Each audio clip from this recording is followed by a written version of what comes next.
백년 전쟁, 이승만, 박정희 두 전직 대통령에 대한 역사적 평가는 엇갈리고 있죠. 6년 만에 내려진 대법원 판결 역시 앞서 보신 것처럼 1, 2심 재판 결과를 완전히 뒤집었습니다. 어떻게 이런 결과가 나온 것인지 그리고 어떤 의미와 파장이 있는지 취재 기자와 좀 더 들어가 보도록 하겠습니다. 최윤경 기자가 나와 있습니다. 오늘 아주 팽팽했던 것으로 알고 있습니다. 그 얘기 조금 이따 하도록 하고요. 일단 사자 명예훼손 이거를 인정하지 않은 거죠? 네, 그렇습니다. 이 대법원은 제작자가 외국 정부의 공식 문서와 신문기사 등의 사료에 근거해서 방송을 만들었기 때문에 중요한 부분이 객관적 사실과 합치된다라고 얘기를 했고요. 예. 그리고 이 작품은 역사적 사실에 대한 인물에 대한 논쟁, 재평가를 목적으로 한 것이기 때문에 공공성이 있다고 밝혔습니다. 예. 앞서 제작자인 김지영 감독 등에 대한 사자 명예훼손 형사재판에서도 법원은 무죄를 선고했습니다. 예. 대법원은 특히 명예훼손과 모욕적 표현은 구분을 해야 한다고 지적을 했는데요. 방송에서 사용된 표현이 다소 거칠었지만 모욕은 아니라고 판단했습니다. 예. 역사적 인물에 대한 재평가와 공공성에 무게를 뒀기 때문으로 보입니다. 예. 그러면 사료에 근거해서 객관적 사실과 합치했다고 판단을 했다면 네. 이 방송의 내용에서 다룬 그 내용들이 진실이다. 네. 이렇게 대법원에서는 판단을 한 걸까요?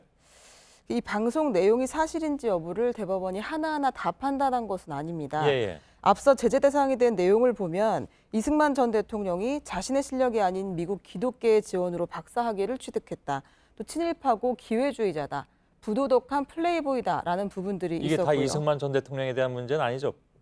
이승만 전 대통령에 대한 그 다큐의 내용입니다.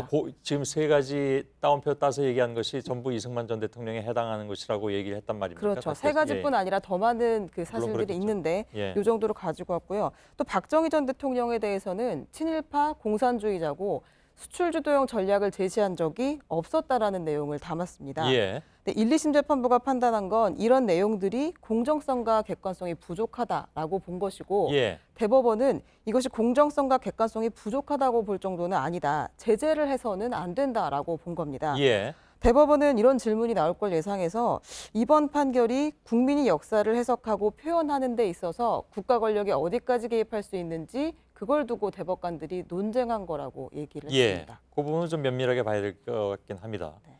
아무튼 이런 내용들이 그러니까 다큐에서 다룬 내용들이 흔히 말해서 교과서에서 배운 것하고는 네. 전혀 완전히 다른 내용들이기 그렇습니다. 때문에 네. 그래서 이걸 이제 어떻게 받아들여야 될 것이냐에 대해서 의견이 엇갈리긴 했으나 대법원은 그 문제를 가지고 이걸 유죄라고 할 수는 없다. 그걸 네. 다뤘다고 해서 이렇게 방통위에 제재를 할 정도는 아니다. 네. 아까 팽팽하다고 말씀드렸잖아요. 네네. 대법원이 7대 6으로 판결을 했고 결국은 대법원장 한 사람이 무엇을 선택하느냐에 따라서 맞습니다. 지금 향방이 갈린 거잖아요. 네. 굉장히 치열하게 의견이 있었던 모양이죠.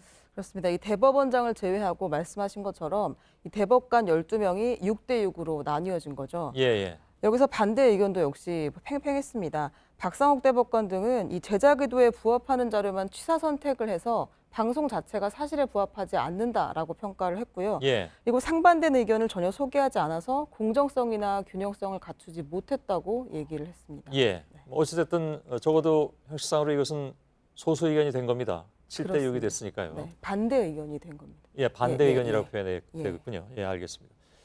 이런 다큐를 제작하고 방송한 것에 대해서는 어떤 판단을 했습니까? 네, 대법원은 이 백년 전쟁 같은 역사 다큐멘터리의 기계적 균형을 요구해서는 안 된다고 봤습니다. 예. 선거 방송이나 보도처럼 모든 관점을 다 반영을 하게 되면 널리 알려진 개념들에 대한 의문이나 의혹을 제기하기가 어렵기 때문이란 겁니다. 예. 백년 전쟁을 대형 방송사가 만들지 않고 시청자가 제작한 점도 유리하게 작용을 했습니다. 불특정 다수의 사람이 볼 수 있는 게 아니기 때문에 상대적으로 완화된 심사 기준을 적용해야 한다고 얘기했습니다. 예.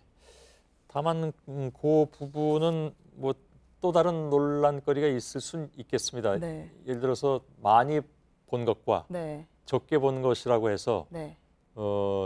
진실의 기준을 뭐 달리해야 될 것이냐 하는 논쟁거리가 또 남긴 하는데. 네, 조금 더 판결문은 조금 더 내용들이 있는데요. 예. 그러니까 기존 방송사들이 방송 제작사들에게 시청자가 기대하는 신뢰도와 그 정확성, 그리고 시청자들이 제작하는 다수의 프로그램에 시청자들이 기대하는 신뢰도와 제작성이 예. 조금 다르다고 본 겁니다. 그렇군요. 네, 조금 더 세부적인 내용이 있기는 한데요. 분명히 논쟁될 수 있는 부분일 것 같습니다. 알겠습니다. 최윤경 기자였습니다. 수고했습니다.